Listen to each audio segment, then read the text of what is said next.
Okay, so if you're new to Arena Breakout, I am willing to bet you've had this exact soul-crushing experience. Just picture it for a second. You've just had the raid of your life. I mean, your backpack is absolutely stuffed with high-value gear, you've dropped a couple of enemies, and the extraction point it's right there. Just over the next hill, you can practically taste the profit, right?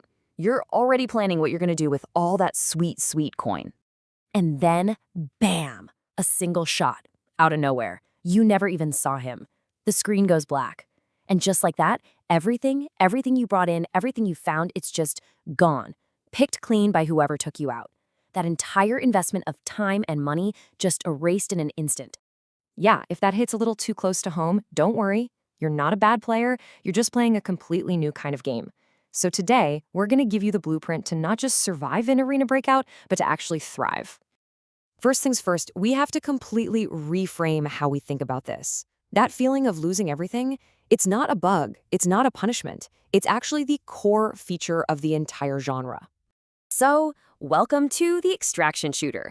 This is a high-stakes world where the goal isn't just to fight, it's to escape. This whole permadeath for your gear thing, that's what creates all that incredible tension and anxiety. But it's also what makes finally succeeding feel so good. And this is where the big mental shift has to happen, especially if you're coming from battle royales. In those games, you drop in with nothing, so there's really no risk. But here you're an investor. You are bringing your own valuable gear into the raid, which makes every single match a calculated risk. Your gear isn't temporary, it's a very real asset. Okay, so why does Arena Breakout in particular feel so challenging? Well, it's because it takes this high-stakes concept and then builds this deeply realistic and frankly complex world all around it. I mean, this genre's been evolving for over a decade now. It started with PC mods, totally blew up with games like Escape from Tarkov, and now Arena Breakout has somehow managed to bring that same hardcore military sim experience to mobile with unbelievable detail.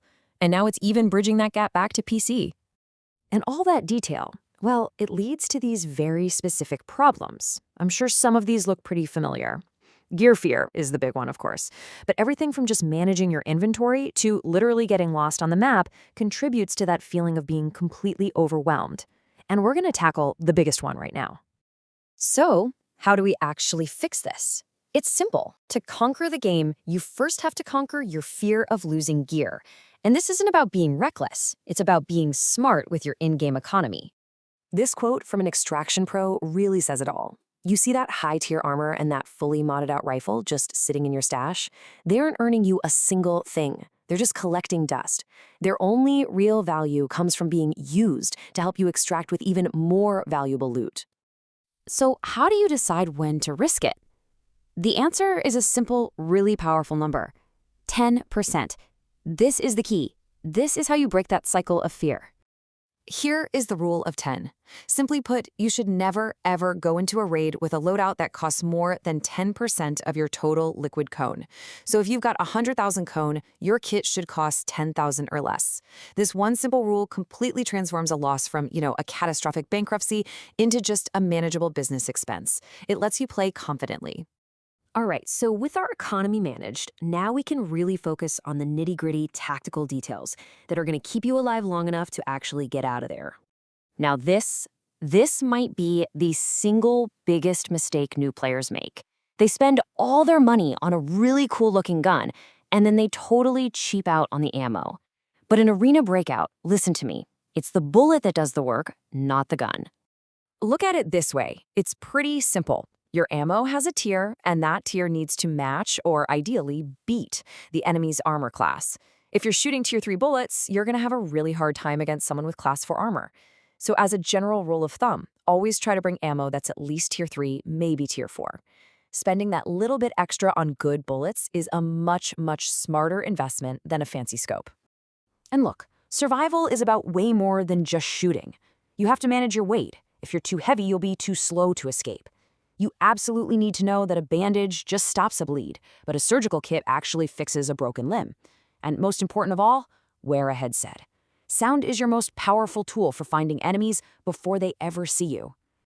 Okay, we've got the mindset down, we've got the tactics. Now let's put it all together into a clear path that will take you from a struggling rookie to a feared veteran on the battlefield.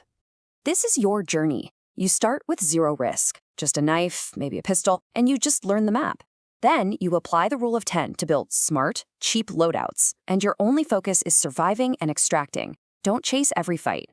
As your money grows, your 10% allows for better and better gear. You reinvest, you survive more, you earn more, and eventually, you become the one that everyone else is afraid of. Because this right here, this is what it is all about. That tense, heart-pounding run to the exit, the countdown timer hitting 0, and your whole screen just flashing that beautiful emerald green. That feeling of success, of outsmarting the map and getting away with a fortune, that's the real prize. So, there you have it. The fear is gone, and it's been replaced by a strategy. The confusion is gone, replaced by a plan.